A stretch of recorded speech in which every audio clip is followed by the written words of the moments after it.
Hey guys, it's West here, and we're back again with another Summoner's War giveaway. If you missed the one in March, or maybe you entered and didn't win and you want to win another or have another chance at winning an account, we are on the second giveaway account. This is for the month of April. The giveaway will be going through April 30th, 31st, no, 30th. Yes, April 30th. Don't let me confuse you. April 30th on midnight. At midnight is when it will close up. So you have until then to enter. The gleam.io link is down below in the description. You can click on that. You can get all your entries in, and you can see how the account is doing. So here's what the account looks like thus far. My very first haul of light was yesterday. Today is Monday. Yesterday was Sunday. And so yesterday was the light day. And upon completing Hall of Light B5, I got a Dion Secret Dungeon, which is the fastest Bella in all the history of any account I've ever made, which is really, really cool because I was only 3 days in. I did create this account on the 6th of April. I know this account is 9 days late for when I normally release these updates. I had a lot of other video content coming out, as well as the giveaway of the March account on the 2nd, various other videos that came out, and a cosplay convention that I went to this weekend, so I was unable to create and upload the video content. But rest assured, I am leveling this account. I'm grinding through pretty thoroughly. I got one Devilmon from last week's, and I am close to my Devilmon for this week, so it's not going to be missing out on any Devilmon that it wouldn't have had anyways. We do have the new event up, which is the create your own rune event, which is another Devilmon that I can get through this. I have been summoning the scrolls I get along the way, of course. Monsters that I pulled so far, I did get Lumaricia. I thought very, very briefly about having her as an additional healer and maybe putting her in the Giants team as a 5th member for a safe team, but I changed my mind very quickly as her stats aren't even that great, and she would require Devilmons to really be usable. I'll go ahead and show you my progress on the Veremos Fusion. Of course, we are working on fusing him, of course. I always like to have him built before I give away the accounts and have the food to make him 6-star. So you can see here the rest of Argon is farmable. The only thing I need to farm for the Fire Succubus is the Fire Beast Hunter, because you get the Water Harpy from the challenges. I do need to get the Water Bearman and the Water Grim Reaper secret dungeons for the Water Undyne, as well as getting the Dark Yeti, which I might get today through doing a little bit of dark farming just to complete some challenges. If not, I'll get it next week. It's not in a rush right this moment, of course, but I will be looking out for these monsters as I progress through the account and farm essences for different things. So as I got Dion, I also was farming a lot of Garen Forest. Very luckily, when I used the 3-star water Inigamis in order to evolve Bella into a 4-star, all 3 skill ups went into the 3rd skill, which is amazing because that means the heal reduction, the heal cooltime turn is reduced, so it's 1 less turn cooldown for the heal, which is nice because as I'm progressing, of course, I'm going to be using Bella everywhere. So Bella, Shannon, Bernard, +1 is going to be my composition, whether it's Lapis, whether it's the Fire Hellhound, or a more safer option. That's going to be the comp I use everywhere. So having Bella really early on with those heals is great. So like I said, I have been farming a ridiculous amount of Garen Forest. So I did get a 4-star energy rune for slot 2 on some of my monsters. You can see right there for Kona Maya. You could see for Bernard. And I'm just getting these different slot 2s. You know, I have a lot of 4-star, ridiculous amount of 4-star speed energy runes, just there so I can bring them up to +3, just so I could actually start to look for the substats I want on some of these runes.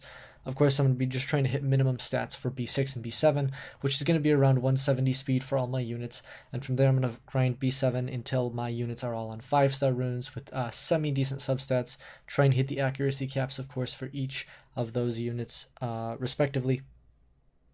And of course increasing their speed as I go so that they are able to, you know, get off all their harmful effects and their beneficial effects as well. And along the way, of course, I will be grinding through all of these challenges here, both the monster challenge. My first 6-star is going to be Lapis.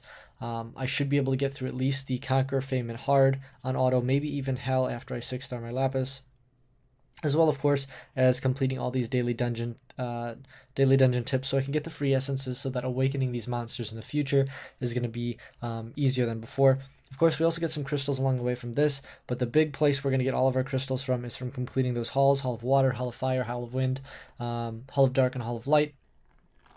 That'll give us a total of 750 crystals to work with, a premium pack worth of crystals if that's easier to understand mentally, but of course I don't get premium packs on these accounts. I use every single crystal to grind through, and rest assured I will grind through 1,000 crystals on my path to Vero within the next 20 or so days. Of course, like I said, summoning these scrolls I get along the way. We'll get various scrolls from rewards, as well as this event. This event gives away 3 scrolls, a summoning stone summon. We got the devil mount, so we got a bunch of stuff we're getting from this event as well, which will be pretty nice, and hopefully we'll get something impactful for this account.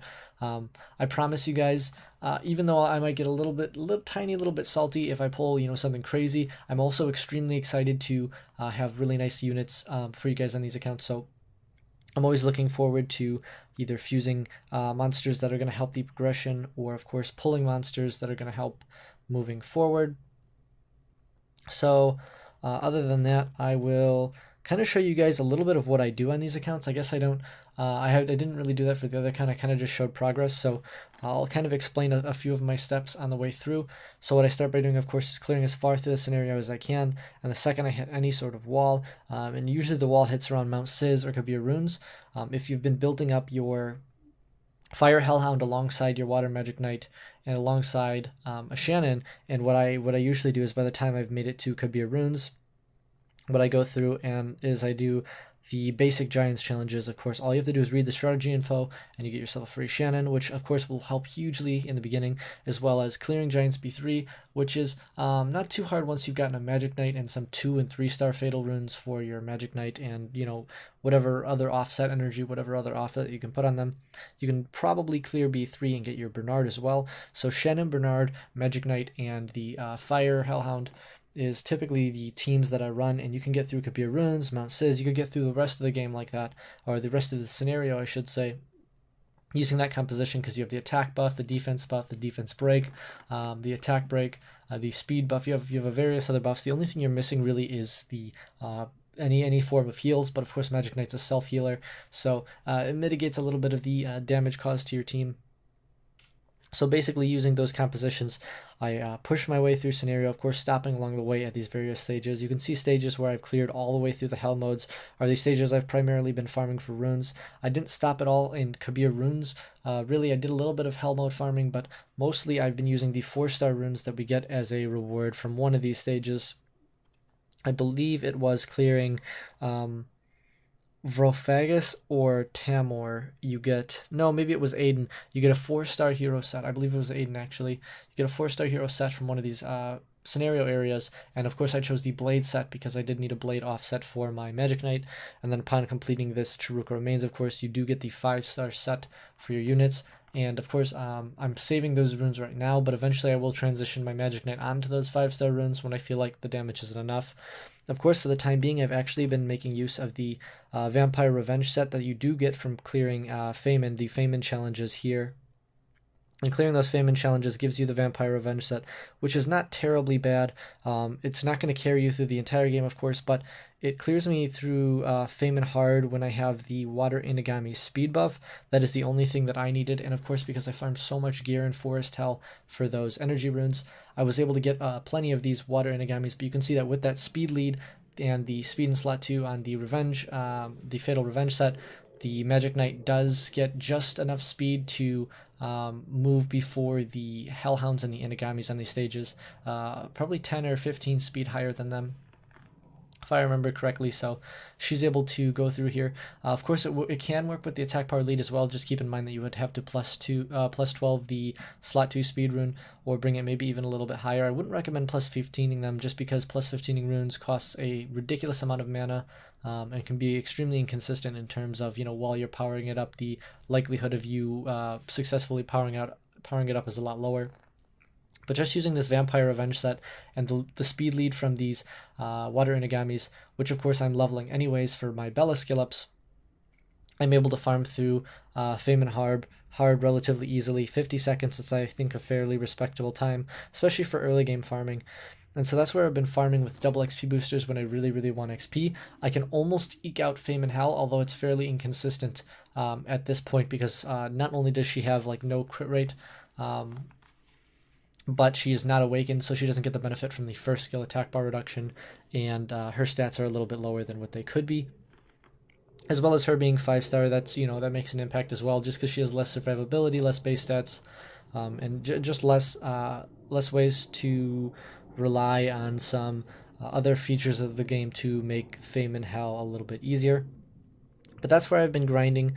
That's generally how I progress. From there, once I have the 5-star sets on all my units, or 4 and 5-star runes of Swift and Energy, as well as Fatal and Blade on my Magic Knight, I move my way through Giants B6. Once I farmed enough runes to where my units are on at least decent substats, and that meaning, of course, around 170 speed per unit, and from there, working toward the 45% accuracy cap. On all my support monsters, I move into GB7, and around GB7 is the time that I farm up and fuse my Veremos, and from there I can clear through GB10 using the 5 and 6-star runes that I've gotten from GB7. And from there I farm GB10 at a relatively slow speed until I get good enough runes to speed it up, or possibly rune up another attacker besides Magic Knight for more consistent damage, as well as possibly more utility. So that's just a little bit of insight to what I do, in case anybody was curious. Of course, I did have to extend the video time. I got to hit that 10-minute mark for YouTube. But I hope you guys enjoy, and I hope you guys are excited about this new contest. If you did not win the last one, I'm sorry, but there will always be more chances. So like I said, if you want to enter that competition, the gleam.io link is down below. Feel free to click it. Click it and enter, follow along the way. I will make one more update video before I finally give away the account, just showing the progress so far, showing you that I am where I said I was going to be for when the account's given away. I'm already level 24 in 3 days on this account, so I'm grinding pretty hard. And I'm going to get through it so this account's nice and good for whoever wins it. So best of luck to all of you, and I'll see you guys in the next video. Hey guys, it's West again. If you enjoyed the video, please like and subscribe for more.